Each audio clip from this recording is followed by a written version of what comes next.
বলতে আমার পিতা আপনার অভয়নগর, যশোর জেলার অভয়নগর গ্রাম, এখানে দেজার জুট মিল, এখানে চাকরি করতো। সেই সুবাদে আমাদের ওখানে বাড়ি ঠাড়িও আছে। তো বাড়িটা এমন জায়গায় আসলে সুন্দর একটা পরিবেশ, সামনে নদী আছে, নদীর পাশেই আছে আমাদের বাড়ি। তো বাড়ির থেকে হচ্ছে আপনার কত বলবো, 20 বা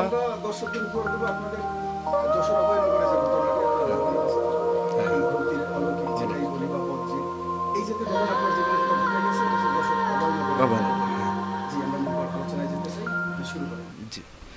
এখন ধরেন বাড়িটা এত সুন্দর জায়গায় যে আপনার পিছনে আবার মন্দির আছে, 11টা শিব মন্দির আছে। তো এটা অনেকেই চেনে, যশোর জেলায় যাদের বাড়ি তারা হয়তো বা চিনবে শিব মন্দিরটা। নাম শুনেছি, অনেক পুরনো, অনেক হ্যাঁ, এবং এটা 500 বছরের ইতিহাসে লেখা আছে, এখানেই বাড়ি। তো মন্দিরের যত যাবতীয় কাজকর্ম, যত অনুষ্ঠান আশ্চর্য যা হয়, তো যত কারেন্ট লাগুক সব আমাদের বাড়ি থেকেই সাপ্লাই দিতাম। তো তখন আমরা অনেক ছোট, আমি তো আসলে অভয়নগরে, আমার বয়স তখন অষ্টাশি সালের দিক। হ্যাঁ, বুঝি। এবং বন্যার পরে 88 সালে যে বন্যা হলো, ওই সময় আপনার দাদা আমাদের সাথেই থাকতো এবং আমাদের পরিবারটা ওইখানেই থাকতো সবাই।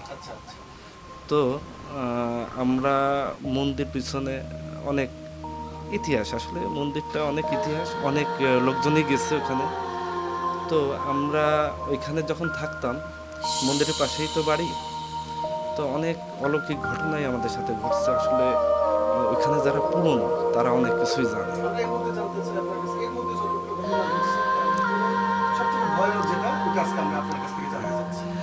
তো আমি যখন ছোট, আমার বয়স কত 3.5 বছর বা 4 বছর, 4 বছরের মতো। তো আমরা জাস্ট ওখানে যত ছেলে মেয়ে সবাই থাকতাম, সবাই আমরা বিকেলবেলা হইলে মন্দিরের, হ্যাঁ, মন্দিরের বাইরে একটা ছোট, মন্দিরের সামনেই মানে ওই ঘাটের পাশেই একটা ছোট জায়গা আছে, ওইখানে আমরা সবাই খেলাধুলা করতাম। তো ওইখানে আমাদের তাদের বাড়ি হচ্ছে ফরিদপুর, ওই আমরা ছোট মামা বলতাম। তো ছোট মামার একটা মেয়ে ছিল, নাম ছিল লতা, অনেক আগে লতা আপা বলে ডাকতাম আমরা।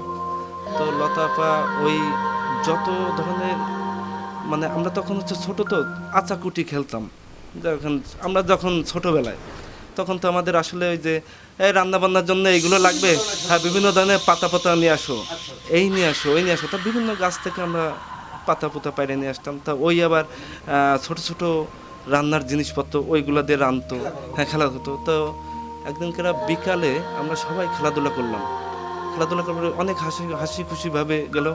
মাগরিবের আজান দিল, আমরা যে যার মতো বাসায় চলে গেলাম। তো আমরা তো তখন ছোট, সকালবেলা উঠে শুনি যে লতাফা মারা গেছে। সেই লতাফা মারা গেছে, হ্যাঁ, পরের দিন সকালে উঠে শুনি যে লতাফা মারা গেছে। না, উনি এমনিই মারা গেছে, ওনার একটা অসুখ হয়েছিল, ওই সময় তো আমরা আসলে এত ভালোভাবে বুঝি না। তো মারা যাওয়ার পরে মনে হয় 10 থেকে 15 দিন, তো আমি তো ঘুমাই আছি। তো ঘুমের ঘরে আমি ওনারে স্বপ্নে মানে স্বপ্নে উনি আসছে, হ্যাঁ, স্বপ্নে দেখছে। তখন তো আমরা আসলে অত কিছু বুঝি না। স্বপ্নে এসে বলতেছে যে বেরো, আমরা খেলা করবো না। রাত তখন 2:30-3টা বাজে।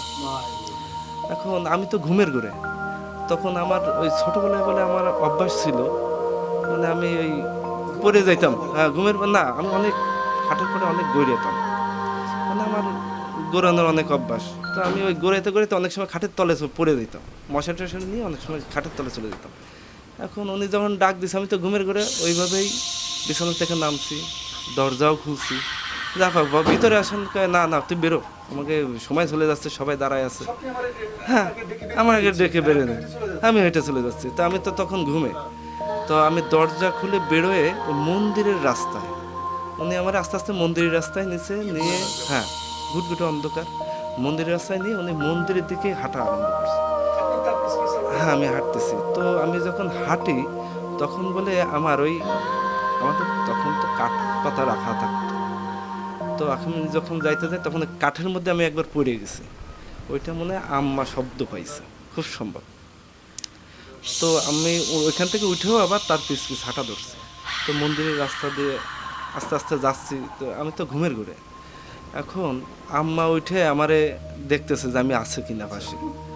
এখন উঠে যখন উনি দেখতেছে, দেখার পরে দেখে কি যে বিছানায় আমি নাই। তো উনি সাধারণত লাইটটা জ্বালায় বিছানার মানে খাটের তলে উনি চেক করতেছে আমি খাটের তলে পড়লাম কিনা। চেক করে যখন পাইনি তখন দরজার দিক চোখ দিয়ে দেখে যে দরজা খোলা। সো উনি হ্যাঁ বাইরে চলে গেছে। তখন উনি লাফায় উঠে সবাই ডাকলো, ডাইকা বলতেছে এরকম তো জুয়েল পাচ্ছি না। আমি তো তখন ছোট। তো আমি যাইতে যাইতে আমি যখন গেলাম তখন মন্দির থেকে হয়তোবা 20 পা ওই পাশে। তো তারা খুঁজতেছে, খুঁজতে খুঁজতে আপনার আব্বা কি করলো, লাইট মারলো। ওই সময় তো টর্চ লাইট বড় লাইট মারার পরে আমার গায়ে সাদা গেঞ্জি, স্যান্ডো গেঞ্জি। তো আমি মন্দিরের ধারে ধারে, তো উনি লাইট মারার পরে আমার ডাক দিছে, কিন্তু আমি তো কিছু শুনতে পারতেছি না, আমি তো ঘুমের ঘরে। তো আমি ওই জায়গা যাইতে যাইতে লাল পিঁপড়া আছে না, লাল পিঁপড়ার ওই বাসার উপর হয়তো আমি যে দাঁড়াইছি। দাঁড়ানোর পরে যখন লাল পিঁপড়া আমার কামড় দিছে, আমি মানে চেঁচায় উঠছি। তখন ওরা বুঝতে পারছে না শিওর যে এটাই জুয়েল। তখন তারা দৌড়ে এসে যখন আমার ধরলো, আমি তখন জ্ঞান হারাইছি। হ্যাঁ জ্ঞান হারাইছি। হ্যাঁ এখন আমার মনে হচ্ছে যে পশম দাঁড়ায় গেছে। আমি মহাবিপদ। আমি হ্যাঁ, তো আমি আমাকে এনে তখন বাসায় এনে মাথায় পানি দিল। আগের কালের কাহিনী, যেমন ধরেন আগে আপনার এরকম হয়েছে, কাঁচি পুরা দিল, লবণ পুরা লবণ পানি খাওয়াইলো, আমি যাতে ভয় না পাই। হ্যাঁ মুরব্বীরা যা এটা করে, ওইটা করার পরে ভয় কাটানোর জন্য। কিন্তু আল্লাহ রহমতে আমার ওইভাবে দেওয়ার পরে সকালবেলা হুজুরের দ্বারা নিয়ে ফুফা দিয়ে নিয়ে এসে একটু তাবিজও করে দিল, তাবিজ দিলাম। এই চর কাহিনী। হ্যাঁ আরো আমি আমার এখনো গা কাটা ছেড়ে দিচ্ছি।